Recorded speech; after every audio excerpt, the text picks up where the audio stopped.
Hello and welcome into the KE Report. I'm your host, Shad Markwitz, and today we're getting an update from Cosa Resources Corp. Cosa is traded on the TSXV under the ticker COSA and on the OTCQB under the ticker COSAF. And I'm joined today with the President and CEO, Keith Bodnarchuk, and the Vice President of Exploration, Andy Carmichael. And gentlemen, it's great to have you on the call as always. I guess just to kick things off, Keith, I'll throw it over to you first, just to remind people of the value proposition of COSA. You have a big land package where you have a number of projects. And so you have, and maybe we can go to the slide where we show the overall map of everything. But you've got a number of projects in the stable at various stages, and delineation. But the two real flagships right now are your Murphy Lake North project and your Darby project that are in the JV with Denison. But you do have this big overall package of other projects. So just from a high level, remind people of Cosa Resources. You got a whole pipeline of projects. Yeah, definitely we do. And first off, it's great to be back on here to talk with you about our exciting results here at Murphy Lake North project. But yes, we do have a number of projects here in the Athabasca Basin. Majority of our projects are located within the eastern Athabasca Basin, which is the area where all the current mines and mills are. It's very well situated in an infrastructure rich part of the Athabasca Basin. I'll zoom in on Murphy Lake North there. You can see where that red star is, and that's the project we'll be talking to you today. And importantly, this one is very well situated. It's next to an area called Points North Landing, which has road access. It has scheduled flights from Saskatoon to Points North. It's easy accessible. When we land in Points North, we take about a 20-minute helicopter ride to where our Murphy Lake North project is. In the winter, there's road access available. So I think it is important to note the Athabasca Basin is in a remote area of Canada in northern Saskatchewan, but where our projects are, they are well situated. And, we are going to talk about the joint venture project we have at Denison Mines, reminding Murphy Lake North, we own 70%, Denison Mines own 30% of the project. It is situated right next to the Hurricane deposit, which is the highest grade indicated uranium resource in the world. Importantly, our team found that during our time at ISO Energy in 2018. So you can see why we love exploring in this area and why it is a focus for us and why we ended up drilling there just over these past few months. And so I'll kind of focus here that there are two main trends on our Murphy Lake North project. There's the Hurricane trend, which is obviously, the extension trend of where that hosts the hurricane deposit. But importantly, there was this cyclone trend. And it was a trend that had seen limited drilling. There'd been a little bit of drilling on the western portion, but it appeared to be in the wrong area, and it was based on pretty poor geophysics.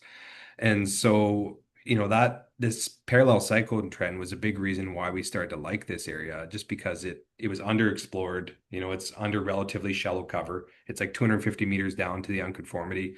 Um, just for context, Denison's Phoenix deposit is about 400 meters down. Hurricanes, just over 300 meters down. So this is very shallow for this part of the world, which means it's cheaper exploration and there's not a need for that, massive Cigar Lake size deposit for it to be economic when you start factoring in that it is under shallower cover.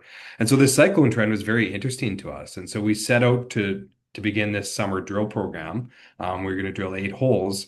And our plan was, to drill a hole on cyclone, go back up to hurricane, and kind of repeat, kind of going back and forth between the two trends. And then really focus in on if we got interesting results, spend our last remaining holes following those up. And so we went down to Cyclone Trend, and I'm reminding you that there had been no drilling really in this area. And we drilled that first hole 005, and we hit, really strong alteration and structure in the sandstone, which is a key indicator of a potentially great trend that could yield a uranium deposit. And so then we went back up to the Hurricane Trend, hit interesting stuff with 06, but then it became apparent to us that the results at the Cyclone Trend were too good to leave the area. And so we just kept following up with our remaining holes because each time we are drilling a hole, it became more and more exciting. And so that's why we spent the majority of our time in here. And it's important to note we've defined, over 2 kilometers of strong alteration structure. It's wide open in both directions, and we're really just getting started in this area. And Andy here can probably chime in more on the details of it, but we're extremely excited by this. And, like I said, anytime you go in a new area, it can be very background. You don't know what the results are going to be until you drill it. But this exceeded our expectations, and this is really the most significant drill results we've had as a company. Well, let's dig into those with Andy here. So you drilled 3,323 meters. You did put one hole into the hurricane area, as you mentioned, but you saw something too interesting to pass up on the Cyclone Trend. And so the balance of the holes, 7 of the 8 holes, went into Cyclone. Let's dig into those holes, what you learned, and why you're excited about not just hitting, the right faulting and the right graphitic areas, but also hitting that alteration, which is where those little discrete packages of uranium will show up. So Andy, over to you for the 7 holes into Cyclone. Yeah, thanks, Chad. I think, it's important to give context to results, right? And what our objectives were when we set out. So when we spoke in March, we used this cartoon to illustrate the Eastern Athabasca geology, right? We got our graphitic rocks, faults, alteration zones, and then a little deposit in one of those zones. And then also the phases of exploration that we use, right? You got to prove up structures because if there's no faulting, there's no deposit. Look for alteration on those structures because all deposits have alteration zones. And then look for vectors in the alteration because not all alteration zones have a deposit. And then you follow those vectors, and it might take a few rounds, but ultimately what you need is every drill program on a trend needs to have increasingly good results. The threshold for success moves up. And so after our winter drill program where we focused on hurricane, we had hurricane around level 2. And so we wanted to get it to at least a 3 this program. And then Cyclone, we didn't know anything about it. It was just a twinkle in our eyes, really. And we were hoping to at least get it to a stage 1 with this drill program. And, with that context, I can say we're really excited by what the drill turned up for us this summer. Our very first hole was at the east end of Cyclone, and it immediately took it from a 0 to a 2 because we intersected great looking alteration and faulting in the sandstone, and then well down into the basement, a really good looking basement fault. And so we thought, holy, this is much better than was reasonable to expect for a first hole into a trend. And then we moved up to hurricane because it was important that we advanced that too. And the only way we were going to do that was to test that along strike, and we did, and it was successful. And we nailed that alteration zone. It does look a bit better than what we saw in the winter, but that 400-meter hole took a bite out of our exploration space, and we're not going to get the conclusive results from assays until a few months after the program was done. So we thought the best use of our exploration capital was to test Cyclone at wide spacing, basically a fence at each end and another in the middle, and see if there were any vectors. Get that wide reconnaissance spacing and see if it could tell us anything about the broader trend. And the result was 3 or 4 fences and 6 out of 7 holes at Cyclone intersected really good looking faulting and alteration. And the next slide is just a section from the west end here where we completed 3 holes. A few things to point out on the section. One is graphitic basement rocks. Check. That's one of the key things in the Athabasca too. A lot of faulting drawn on there. One of those lines is a bit heavier. There is a significant fault there. And then underneath that, or above that fault, we're seeing 30 meters, so 11 stories of unconformity relief. There's an 11-story building of unconformity relief on that section, which is pretty impressive. Additionally, we're seeing faulting right from the top of bedrock. And with the unconformity relief we see in the basement faults, we think that that's pretty clear sign that these faults are major and they've been reactivated, and the faults cut all the way through the sandstone, which is pretty impressive. We didn't even see that at hurricane. And why three holes on the section? Well, the first one was an overshot, and we got this great looking sandstone alteration structure, but no faulting in the basement. And so we drilled a second hole, chasing some of that high up structure, and that's what showed us the basement fault. And then the third hole, once we saw the basement fault, we just had to drill that hole. There was no way we could walk away without drilling that hole. And the third one was pretty close to a bullseye and targeting that. And so we'll show you some of the pictures of what that looks like. So on the left, this is what you're most likely to see when you go exploration drilling in the Athabasca Basin. This is what we would call shorthand purple banded sandstone. It is background, regional, unaltered, unstructured sandstone, and we've seen lots of it. But on the right, we have the sandstone in hole 25-10, which I think you can see looks a little bit different. It's got really long intervals of where it's quite badly broken and faulted. Almost none of that purple banding is even detectable. It's pretty bleached. And between the alteration and structure, it's about the best outcome you could get short of actual mineralization. which is to say, we think this trend looks great. And this is 2 kilometers away from the initial hole we drilled, where we got comparable looking alteration and structure in the sandstone. So we were really encouraged by that. Well, this is the basement fault.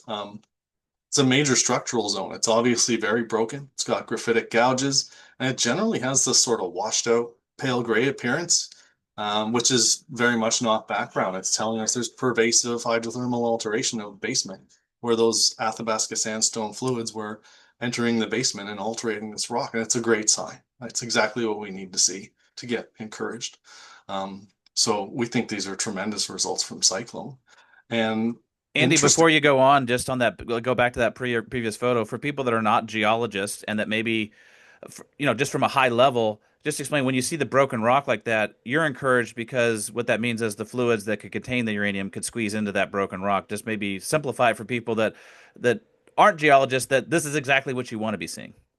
Well, I think you pretty much summarized it right there, Shad. You want to see smashed out broken basement like this. That's what allows those uranium-rich basement fluids to enter the basement, causes a bunch of chemical reactions that precipitate the uranium, whether that's at the unconformity or in the basement. And you want to see that. We call it dilation, and it gives space for those fluids to enter the basement and cause those reactions that are so important to deposit formation.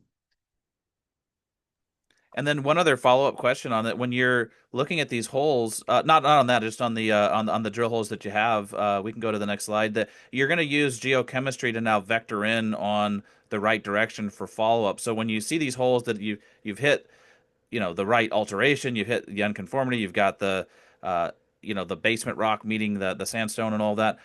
You're now going to use geochemistry, from what I understand, to then try to figure out which direction to go as far as the fault. Maybe put a little color on that for people so they understand what the vision is for the follow-up program. Yeah, absolutely. So, yeah, the key thing we are trying to do here was test this trend in wide spacing, because what we then get is holes regularly spaced along it, and then we're able to look at the geochemistry, the assays from those drill holes, right? Because what we're looking for is ultimately an extreme geochemical anomaly. That's what these uranium deposits are, extreme geochemical anomalies. And they have a broader, weaker geochemical anomalies that sort of mantle them and extend a long distance along strike, but they get more and more and more subdued. And they're actually very weak. The anomalies are really, really weak. Like, even hundreds of meters away from Hurricane, the highest grade uranium deposit in the world, um, you're getting relatively close to background values in much of the sandstone. So you're looking for subtle cues to tell us which direction do we go here, because we have 800-meter and 1,200-meter gaps on strike between some of these fences. And what you want to be able to do is say, well, this is the key 800 meters, or this, it looks better in this 1,200 meters. And then you focus your efforts in there. Unfortunately, we don't get those geochemical results for several months after we're done drilling. And so the key thing to do is plan out your drilling so that when you're done and you get all the results back, you've sampled it at an appropriate spacing to help you make those decisions on where to focus in the subsequent program. Fantastic. So basically, you did the drilling with the thought process that when you get the geochemistry back in a couple of months, you'll know which way to vector in on the target. And again, remind people how small some of these targets actually are compared to where these drill holes are oriented. Like they're really tiny areas. They are really tiny. Like I think in March we cited that the highest grade deposit in the world, Hurricane, has something like 90% of the contained metal is in about 130 meters of strike length. So they can be really tiny. They can be really tiny. The alteration zones around them are much larger, and that's because it takes a huge amount of fluid, like Keith was saying earlier, to form the deposits. A lot of circulation, but the deposits themselves can be very, very small in terms of their actual footprint. Well, just one question on Hurricane, since you put the one hole there, but you're seeing what you like in Cyclone. It seems like the interest is in Cyclone because you're seeing exactly what you're looking for, but the hole in Hurricane was also a success in a way. So maybe just remind people that Hurricane's still on the map. It's still something you're interested in, but it's just the Cyclone moved up the batting order quicker. Yeah, definitely. That's 100% the case. We had a little more room, quite a bit more room actually, of exploration space at Cyclone. And then we met that objective at Hurricane. Like, let's get a second hole in it. We've sampled it now, that alteration zone, 2 spots, 400 meters apart. It's covering about half of the strike length we have to the property boundary in that direction. So let's just make a good and informed decision as to what to do next there, rather than just going and blasting another hole in where we're seeing such great results at Cyclone, and thought we should better off deploying that down there for this season, so that we can make those better informed decisions for the next program. And then Keith, let's maybe talk about the next program. What's coming on tap? What is the follow-up plan here at Murphy Lake North? Yeah, for sure. So I think, as Andy touched on, these results are significant at Murphy Lake North. Our JV partner and obviously our largest shareholder, Denison Mines, we all did a site visit together based on these results, and they're excited by it too, right? And so they and we both want to get back there as soon as we can and start drilling again, which will probably be in early 2026. We left the drill on site. It's important to note, I did note on the depth and the cost to explore in this area, but it is very cost-effective exploration. It's quick holes. It's as cost-effective as you really can be in the Athabasca Basin. And so, your dollars can go a long way. And having Denison there to maintain their 30% interest in the project is huge. Obviously from a cost standpoint, but also having their knowledge to leverage too. We had a lot of brain power in the room with Andy there and Chad Sorba, who's our technical advisor from Denison, just really excited by these initial results. So Murphy Lake North is a big priority for us for 2026. We're going to have news flow based on our upcoming targeting on that. Like Andy mentioned, we might have some geochemistry results to show how we are vectoring towards our upcoming targets. But an important thing too is the Darby project. The Darby project was another one we acquired from Denison Mines, and it was a key part of that transaction we did with them. And we had an opportunity there with the Denison personnel, Chad Sorba, to go to the Darby site and look at the core, Andy, Chad, and myself, and it's exciting. There's a lot of great targets there, so that will be a priority in 2026 to do an initial drill program there. But Murphy Lake North, based on these results, we got to get there as soon as we can. Like we did, Andy and the team left the drill on site, and we're ready to go. And so we're excited to update the market as we start to get more and more results back from that program. And I think it's important to note just the scale of the alteration we're seeing at that cyclone trend, right, Andy? To find we're well over 2 kilometers now. That's the same type of alteration halo of some of the major deposits in the Athabasca Basin. And he touched on that 30 meters of relief at the unconformity. That's actually quite rare to see that and to just show how structurally complex that area is. And so we have a significant amount of unfinished business there. And, we're in good shape from a treasury standpoint to go back to Murphy Lake North in 2026. And so lots of news flow. We're extremely excited to really go to both Murphy Lake North and Darby next year. And we're excited to update the market here over the next few months with what we're seeing as we're able to take our time and interpret these results and speak with Denison and just update the market on what we're up to. But man, it was exciting. We were on the edge of our seats with every drill hole, honestly, just with how well Cyclone is shaping up. And so we're excited to get back there as soon as we can. Well, I think we'll wrap it up there for today, guys, because you've got a big year in front of you. Well, you still have more news on the way this year as far as Yeah. the geochemistry and some of the targeting results. But 2026, going back to Murphy Lake North to press your bets here at the areas of interest and both areas still of interest. And then Darby, bringing that into the fold, another key area of focus in the JV. So we'll definitely have a lot of news flow on tap from Cosa Resources. For those of you listening in, definitely click on the link down in the show notes because it takes you right over to the Cosa Resources website, right to their news section where you can follow along as well. Gentlemen, keep us posted, and we'll get you back on for an update when some of those geochemistry results come in, and we'll learn a little bit more about what the follow-up plan looks like in more detail at that time. And as always, looking forward to our next conversation. Sounds good. Thanks, Chad. Thanks, Chad.